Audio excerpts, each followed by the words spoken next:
अस्सलाम वालेकुम। बच्चों, आज हम इंसानी आँख और रंग भरी दुनिया के ताल्लुक़ से पढ़ेंगे। Human I and the colourful world. सभी सियासा में आँखें बहुत अहम हैं। क्यों? क्योंकि हमें इस खूबसूरत दुनिया को और अपने अतराफ़ मौजूद रंगों को देखने के काबिल बनाती हैं।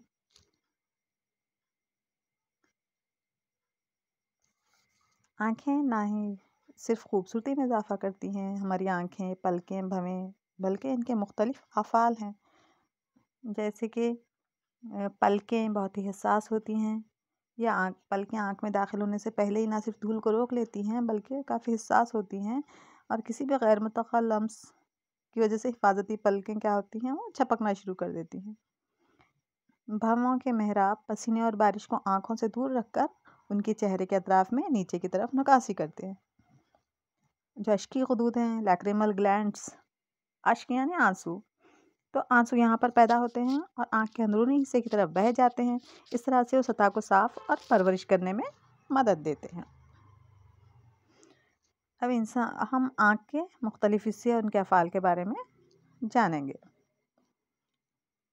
सबसे पहले हम देखेंगे कॉर्निया, खर्निया। रोशनी आँख के अंदर एक पतली झिल्ली के ज़रिए दाखिल होती है, जिसे खर्निया कहते हैं। यह आईबाल की अगली सतह पर एक शफ़ाफ उभार बनाती है। आँख के अंदर दाखिल होने वाली रोशनी का इनेताफ़ कॉर्निया की बाहरी सतह से होता है। आइनिया, आइरिस, कॉर्निया के पीछे देखिए आप, हम एक साख देख सकते हैं जिसे आइरिस कहते हैं। आइरिस एक गहरे रंग का उजलाती डायफ्राम है जो पुतली के साइज़ को कंट्रोल करता है। पुतली को कम या ज़्यादा करने में आइरिस का बहुत ही अहम किरदार है। पुतली किसे कहते हैं? प्यूपिल। अदसे के सामने आपको एक काला सुराख नज़र आ रहा है ना? हाँ, यही पुतली है। पुतली आँख के अंदर दाखिल होने वाली रोशनी की मिक़दार को कंट्रोल करती है। यानी ये रोशनी में सिकुड़ जाती है, छोटी हो जाती है पुतली और अंधेरे में फैल जाती है। आँख का अदसा, आँख का लेंस एक रेशेदार जेलीनुमा मादे से बना होता है। उसके इन्हेना को कुछ हद तक हम सीलियरी उज़लात के ज़रिए कंट्रोल कर सकते हैं। यानी उसके इन्हेना को हम कम या ज़्यादा कर सकते हैं। अदसे को पतला या मोटा हम कर सकते हैं सीलियरी उज़लात की मदद से। अब यहाँ देखिए रेटिना, आँख का सबसे अंदरूनी पर्दा। इंसानी आँख कैमरे की तरह ही काम करती है, बिल्कुल। तो कैमरा ही इंसानी आँख को देखकर बनाया गया है। देखिए इसका लेंस निज़ाम रेटिना पर छवि बनाता है। रेटिना पे हमें उल्टी छवि हासिल होती है, छोटी हकीकी उल्टी छवि रेटिना पे हासिल होती है। रेटिना एक ज़िया हिस्सास पर्दा है। ज़िया यानी रोशनी, रोशनी के लिए बहुत ही हिस्सास होता है पर्दा। यहाँ पे कुछ खलियात होते हैं जो रोशनी के लिए हिस्सास होते हैं। तो किस तरह हम शय की सीधी छवि किस तरह देख पाते हैं? क्या अमल होता है यहाँ पे? देखेंगे। आँखों के लेंस शय की हकीकी और उल्टी छवि रेटिना पर बनाते हैं। रेटिना एक नाजुक झिल्ली है जिसमें बहुत ज़्यादा तादाद में ज़िया हिस्सास खलिये होते हैं। ये ज़िया हिस्सास खलिये रोशनी की मौजूदगी में फ़ाल हो जाते हैं। ज़िया हिस्सास यानी रोशनी के लिए जो हिस्सास हैं और कुछ रंग के लिए हिस्सास खलियात भी वहाँ पे होते हैं। रॉड्स और कोन्स पाए जाते हैं। तो ये ज़िया हिस्सास खलिये रोशनी की मौजूदगी में क्या हो जाते हैं? एक्टिव हो जाते हैं एकदम और बरक़ी सिग्नल पैदा करने लगते हैं। ये सिग्नल दिमाग तक बसरी असब के ज़रिए पहुँचाए जाते हैं। दिमाग इन सिग्नलों की तर्जुमानी करता है और बिलाखिर इत्तलात की प्रोसेसिंग करता है ताकि हम अशिया का बखूबी इदराक कर सकें। देखिए यहाँ पे ये बसरी असब के ज़रिए इत्तलात जो है दिमाग तक जाते हैं और हमारा दिमाग उसका इदराक करता है।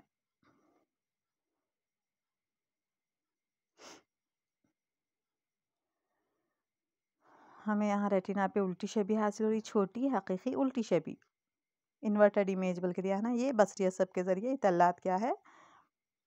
बरक़ी सिग्नल की शक्ल में हमारे दिमाग तक जाते हैं और दिमाग उसकी तफ़हीम करता है, समझता है। जब हम ज़्यादा रोशन इलाके से कम रोशन इलाके में दाखिल होते हैं तो कुछ दिखाई नहीं पड़ता। क्यों? ऐसा क्यों होता है?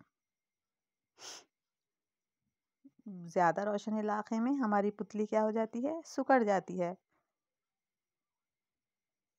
और कम रोशनी को अंदर दाखिल करती है। जैसे ही हम अंधेरे में जाते हैं तो आहिस्ता-आहिस्ता हमें कुछ दिखाई तो नहीं देता, पर आहिस्ता-आहिस्ता जब पुतली फैल जाती है और ज़्यादा रोशनी को अंदर दाखिल करती है, उस वक़्त हम चीज़ों को देखने के काबिल बनते हैं।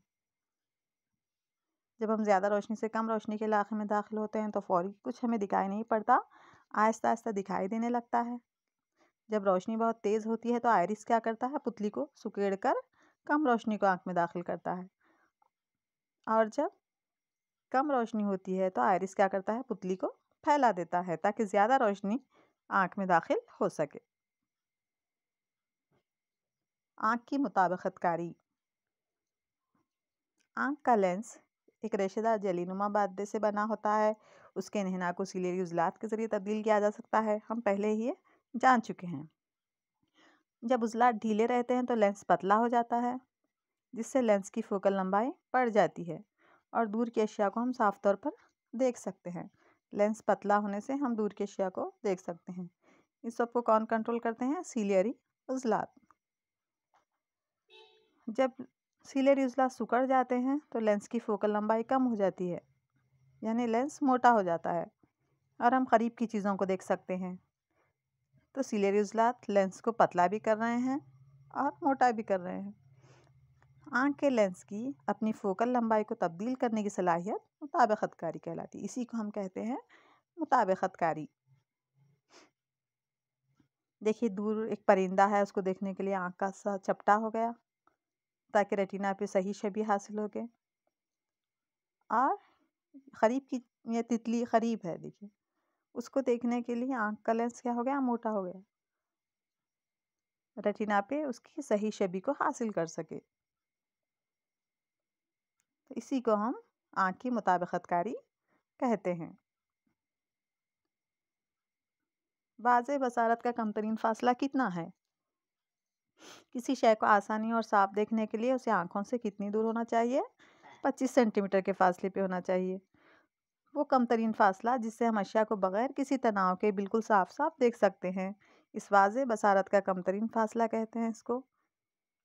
इसको आँख का करीब नुक्ता भी कहते हैं। एक आम बसारत वाले नौजवान के लिए करीब नुक्ता तकरीबन 25 सेंटीमीटर होता है। आँख का दूर नुक्ता एक आम आँख के लिए लामुतनाही फासले पर है, लामुतनाही पर, ला इंतहा पर होता है ये।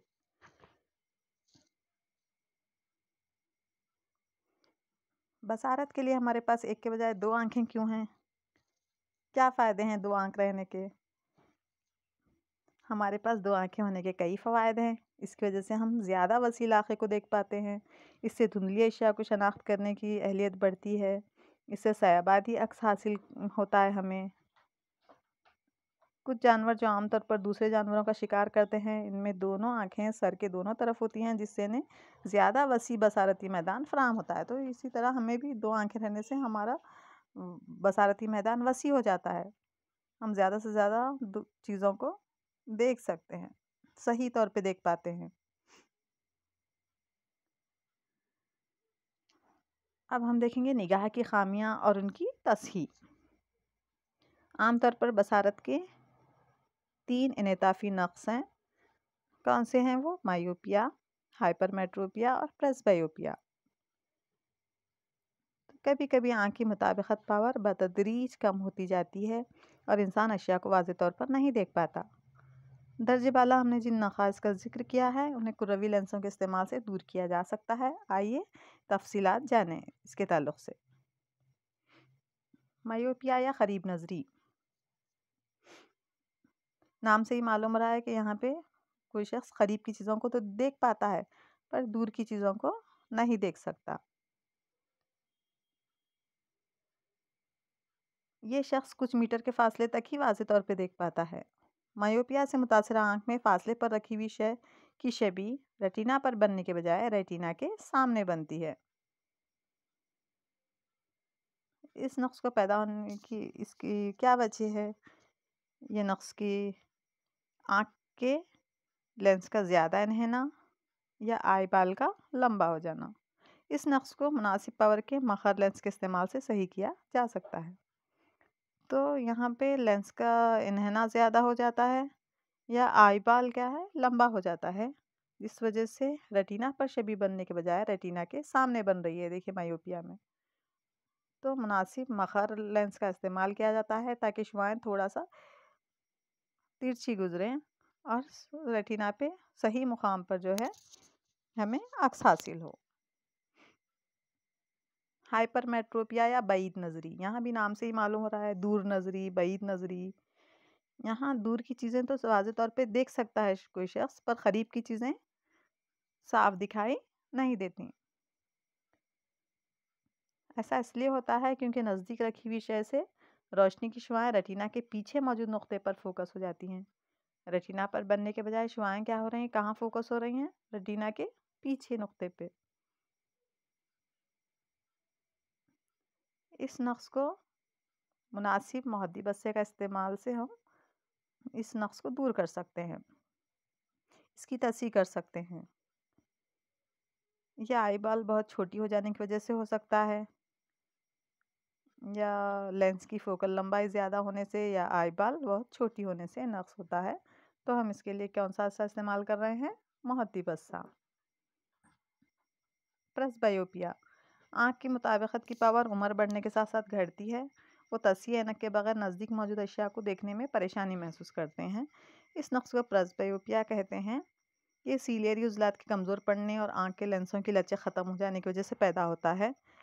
सर्जरी से इसका इलाज किया जा सकता है। देखिए, मुनासिब मखर मुहद्दी बस्से का इस्तेमाल करके हम प्रेसबायोपिया का इलाज और सर्जरी से भी इसका इलाज होता है। ये तो हमने देखा आँखों के ताल्लुक़ से। अब हम देखेंगे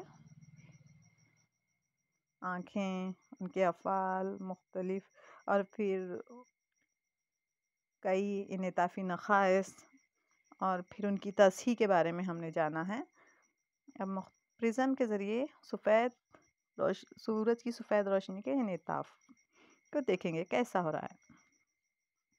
प्रिज़्म के ज़रिए होने वाले रोशनी के इनेताफ़ को देखने के लिए यहाँ देखिए रंग हमें कैसे कितने बनफ़शी, बैंगनी, नीला, सब्ज़, ज़र्द, नारंगी, सुर्ख, है ना, ऐसे भी दिखाई दे रहे हैं। हमें रंग क्यों कर हासिल हुए आखिर? क्योंकि मुख्तलिफ़ रंग मुख्तलिफ़ ज़ावियों पर झुक गए हैं, इसलिए रंग क्या है? तक़सीम हो गए। सबके ज़ाविये अलग हैं इनेताफ़ के।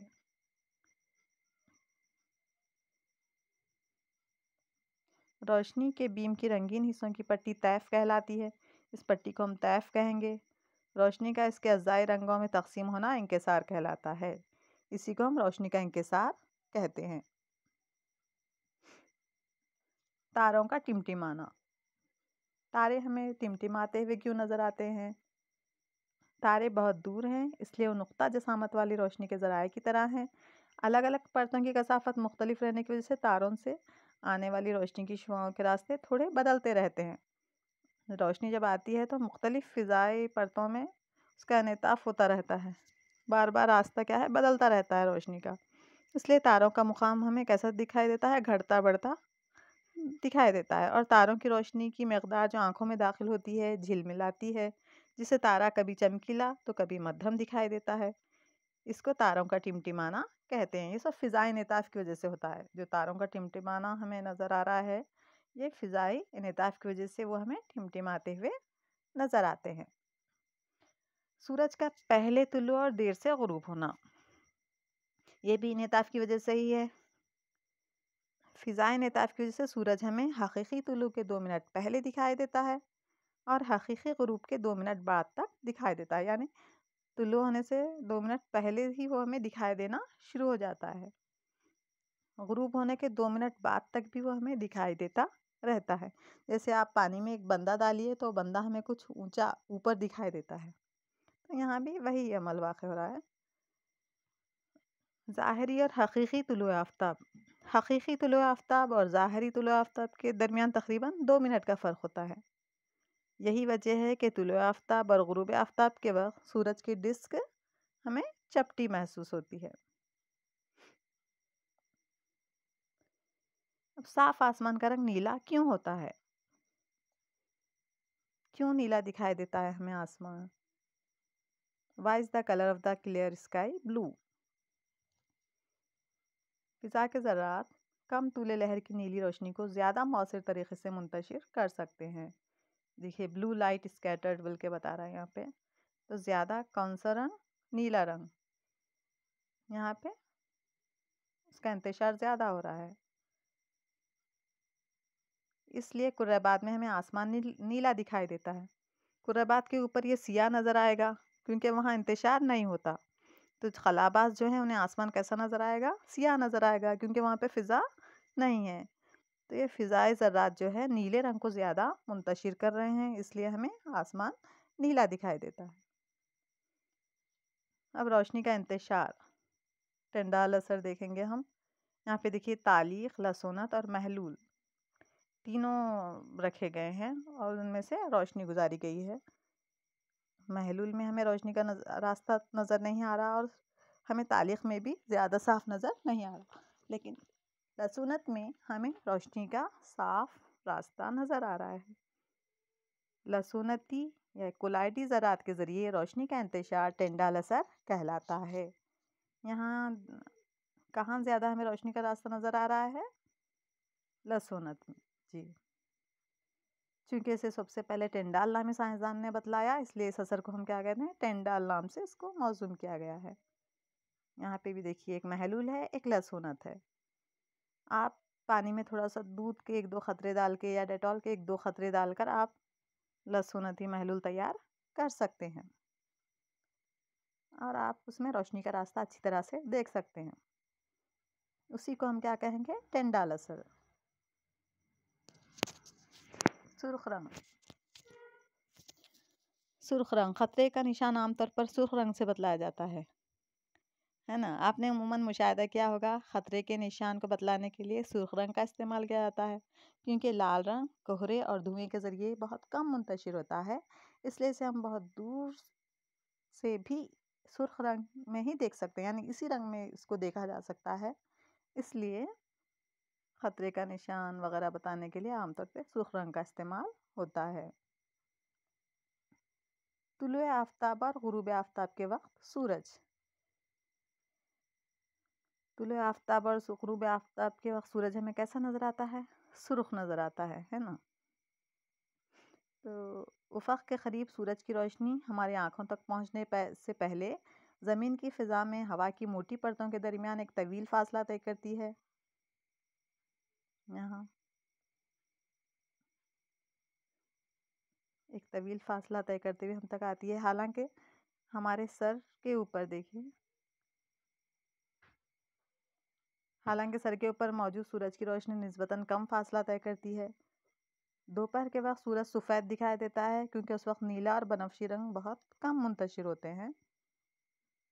उफ़क़ के करीब नीली रोशनी और कम तूले लहर की रोशनी फ़िज़ाई ज़रात के ज़रिए दूर मुंतशिर कर दी जाती है और जो रोशनी हमारी आँखों तक पहुँचती है वो ज़्यादा तूले लहर रखने वाली होती है, जैसे सुर्ख, नारंगी वगैरह। इसीलिए सूरज हमें सुर्ख नज़र आता है। यहाँ देखिए नीला और जर्द रंग ये दूर बिखेर दिए गए। हम तक जो रोशनी पहुँच रही है वो ज़्यादा तूले लहर की रोशनी पहुँच रही है, इसलिए हमें तूले आफ्ताब और गुरूब आफ्ताब सुर्ख नज़र आते हैं। तो बच्चों, मुख्तसरन मैंने ये सबक समझाने की कोशिश की, शायद आपको समझ आ गया होगा। तो शुक्रिया बच्चों।